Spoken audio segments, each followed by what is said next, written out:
The 10th thing is to seed the clouds. This is about rainmaking, about sales. These are the things I learned about sales.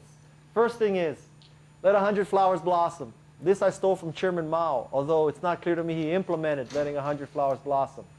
100 flowers blossoms means that at the start of a company, you'll often see your people who are not your intended customers using your product or service, and they're going to be using it in ways you didn't anticipate.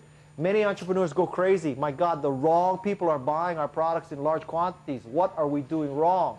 Let's get marketing and sales in here. We need to reposition the product because we know who should buy our product. Well, that's categorically stupid.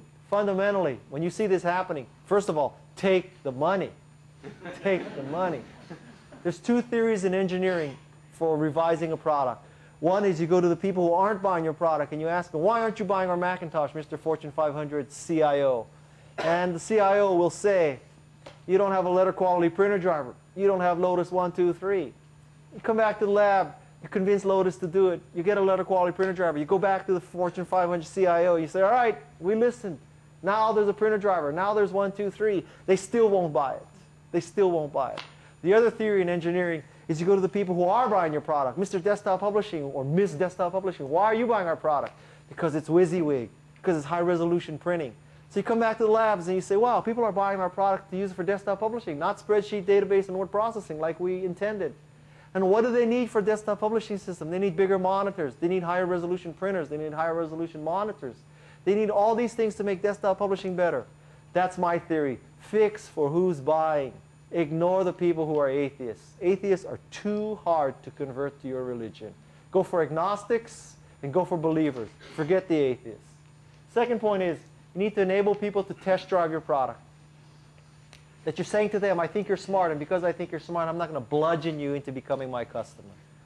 Take home my product, take home my service, try my software, try my website, then you decide. The third point is to suck down.